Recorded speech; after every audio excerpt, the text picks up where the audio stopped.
Welcome to the end of the 2024 growing season at the Orchid Hut. Yeah, it's kind of been like this, but there is some good news as well. The good and the bad all coming up at the Orchid Hut.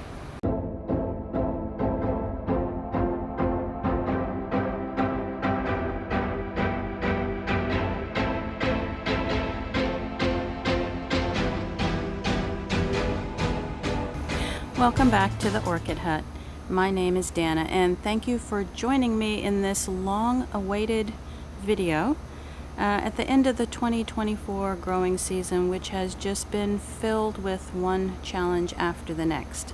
This is one of the spaces in my outdoor growing area, which looks okay, although at the bottom there you can see some pots that were never sort of incorporated into the display, simply because I was moving orchids in and out the entire growing season. This video is going to be mostly a garden walk. I will give you some updates on orchids that were repotted at the beginning of the growing season, more like in the spring of 2024. We'll see how those are doing. And I'll do some clips and other little snapshots of various orchids in my collection that are, maybe not doing so great, but in other cases doing well. Okay, so let's kind of move on and we'll get started with the orchids I'm going to show you today in the garden walk. Alright, so I guess I'm going to start off with some of the bad news, and let me just kind of recap with some of what happened in 2024. We had a lot of hailstorms, a lot of windstorms, several rounds of destruction with webworms, and it seemed like on the daily, or at least on the weekly, I was faced with overturned pots from either squirrels that were hyper or night critters like raccoons or possums, and this has tumped over now numerous times. And so this orchid is another one, that's going to go in the lost collection. I started the growing season with slightly over 100 orchids, and now I am probably down closer to 80 orchids. Some of them were just tipped out of the pots so many times they never could get established. Some of them had to wait too long for me to tend to them. Others, like this one, which is still hanging on, just had a good bit of damage due to the webworm issue that we had, as well as this orchid right down here. You can just see how the leaves were eaten on by the worms, and fortunately this one didn't succumb to any sort of bacterial issue because of that. Now, I've lost a Tolumnia along the way, but I do still have these 4 left. Some of the Dendrobiums are doing fine, and then the Phalaenopsis pulcherrima, we're going to kind of move into some of the good news here, because the Phalaenopsis pulcherrima has another spike on it, and so I'm excited to see this one bloom. It did bloom for me for the first time last year, however it only had 1 bud, 1 bloom, so it wasn't exactly a spectacular showing, so I'm hoping this year that this one will do a little bit more of a show for me.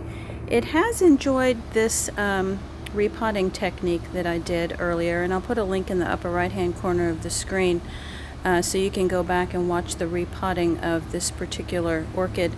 How it was potted from the grower was completely unsuitable, and so I switched it up, and it has done just fine in this clay pot, so that link will be in the upper right hand corner of the screen. Okay, I'm going to kind of shift the camera here and we'll move on to a little bit more good news. Okay, so at the very beginning of this video I showed you one of my Vandas that is going to be leaving my collection. There was something wrong with it. I could even tell over the winter in 2023 that there was something not healthy about it. I did give it a soak in Physan, which I don't normally do, thinking that maybe it had some sort of fusarium or something, But during the growing season, the one I showed you at the beginning of the video, never did put on new root growth, never did put on new leaf growth, and now it is dropping all of its leaves. So that one is going to be history. However, the one in front of the camera right now is doing well. It had some good new root growth this year and still has some active root tips going on there. So, you know, this one is doing well. Cross my fingers, maybe it will bloom for me over the fall winter season. And then this other Vanda up here is also doing well. Had some great new root growth this year, so I was excited about that.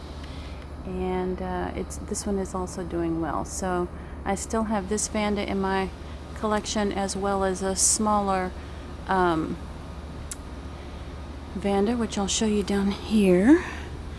And this one also had some new root growth that was encouraging. And so maybe this one will bloom as well in the coming year because it is a bit more mature now. Okay, now let me show you. I'm going to come back up over here because this is a Dendrobium, which is rather large. And this is the first time I've ever had this occur. I actually have two spikes on this one. This one is Dendrobium chamhu-yai, and I'll put a link to some other videos about this orchid. It is a very mature orchid now, very tall. It's planted in this clay cone basket with a lot of roots coming out. It's very attractive. Let me see if I can back up a little bit here and get a little bit more of it in the camera at once. And this is the first time that I've had a bloom spike on the cane that developed last year. So there's a spike for the cane that grew this year, which is the one that you can see the buds on, but there's also a spike on the 2023 cane that is, so this is going to be a little bit wobbly here, so bear with me for just a second. But the spike on the previous year's cane developed not at the top of the cane, but in between the leaves. So really looking forward to this one having a double spike this year. Okay, moving on to some other orchids. Okay, so the last time I stood in this position making part of the last orchid video that I did, we were on the eve of Hurricane Beryl, and since that time we've actually had a close brush with Hurricane Francine, although that one went more towards Louisiana. I hope that any of the viewers that I have in that area are doing okay after Hurricane Francine. But I wanted to just insert another picture here because, you know, the devastation in our neighborhood was far more than what it initially appeared on the surface. There were many large trees that went down, and earlier I had shown you some of the pictures of that devastation from the fallen trees, but then the issue became, you know, that as people dug themselves out from under the trees that had oftentimes fallen on the garages, then they found their vehicles on the inside of the garage also crushed by the fallen tree. And I'm going to insert a picture here of one of my neighbor's cars once they were able to tow them out of the garage. So there was, you know, a good bit of trauma from that entire hurricane. Now, albeit it was only a Category 1 storm, and you know, we're about 90 miles inland, still this kind of devastation. All right, so back to the orchids. Now, at the beginning of the growing season, I transferred several of my orchids to these hanging baskets, and the media on the inside is not anything out of the ordinary. It's, you know, one of the mixes that I generally use. But what was different about these for me is that I lined the baskets with cocoa fiber just to see how this growing setup would work for me. And the idea when I did this was that, gosh, if I can make some more orchids that can hang outside, then I'll have a little bit more shelf space for some other orchids. But now that I've lost so many orchids, it really didn't matter that I made room on the shelf, because the orchids that left my collection made that room for me. I really didn't need the baskets for that purpose. But in any case, the basket experiment has turned out positive. On this side right here, this is my large intergeneric Cattleya type orchid, Burdekin Wonder. It's the one that has the gigantic white blooms. And for this growing season, it produced this particular pseudobulb right here.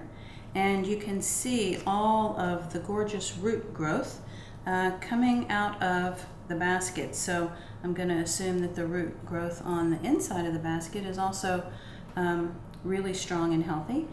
That particular pseudobulb did have a sheath on it, but it was a false sheath because there is no bloom on the inside of that.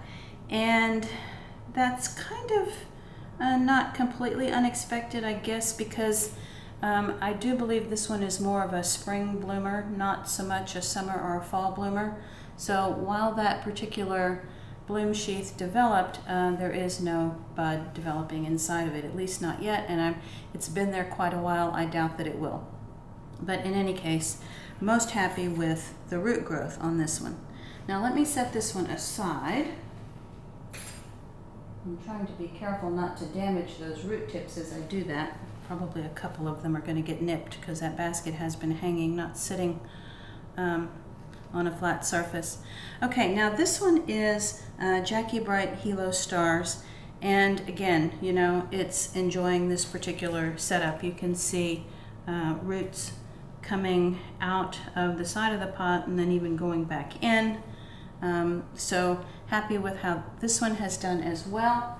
And then I do have a fourth. I didn't bring it in the house, but I'll show you the third one. This one is Yellow Bird. And again, you can see that the roots just integrated themselves into the cocoa fiber and sort of like grew out and then grew right back in. So this thing has sort of like melded now into one unit because the roots have wrapped themselves in the cocoa fiber and even around the wire basket in some cases. Okay, so really happy with how these baskets turned out. I put the links in the upper right hand corner of the screen if you would like to go back and watch the videos where I repotted these. Okay, the second to the last segment here in the garden walk update video to show you what's happening with the orchids that I have left in my collection. This one is the Fred Clark After Dark Catasetum orchid, and has a great strong growth for this year, although the root development in the pot is not necessarily anything spectacular. It did get some wind damage. It has fallen over probably more than once this growing season, but as long as there's no infection that sets in, this is fine because it is about to go into dormancy and lose all of its leaves anyway. Hopefully this year I can squeeze a bloom spike out of it, although I will admit right now that it probably did not receive the fertilizer that it really would have liked to have had during the growing season. So we will see what happens with this one shortly. The other one that has a really unusual growing pattern in my collection right now is the Cycnokes. I had this one bulb, and then because of insects, a lot of the little start of new bulbs down around the base of the plant were eaten away and did not develop, but then later it put out a new growth from the top part of the cane. And now, of course, you can see the entire root system is really not within the media, although it has been growing and growing and reaching for the sphagnum moss, which I have been keeping damp because I think there was a bit of a root system left from the original cane. You can see part of it right there. That is probably keeping it hydrated, in addition to the misting that those more arrowroot type growths are getting. So, you know, not quite sure what to do with this one after it goes into dormancy. Of course, you know, I'm going to wait to see if I get a bloom at all, but you know, for next year's potting, I'm a bit up in the air. This one as well had some leaf damage from the webworms in the spring, but overall the top of the plant looks relatively healthy. Okay, coming up on the last section, or the last segment of the garden walk. All right, so the last area is my famous bay window area, where it's primarily my Phalaenopsis orchids. That first one there, you could see the beginnings of a bloom spike, which I first noticed at the end of August. You know, a bit early for spiking, but I'll take it. These orchids are doing okay. They fell to a bit of neglect, just like the rest of my collection, but Phalaenopsis orchids are pretty hardy, and they're all hanging in there.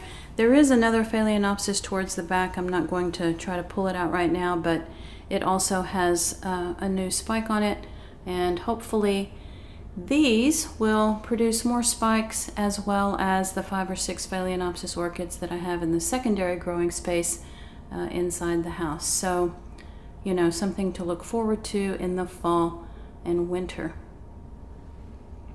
All right, thank you all so much for watching. I hope you enjoyed this video. If you did, please give it a thumbs up. I hope to be back with more regular videos in the coming weeks, and talk to you all next time.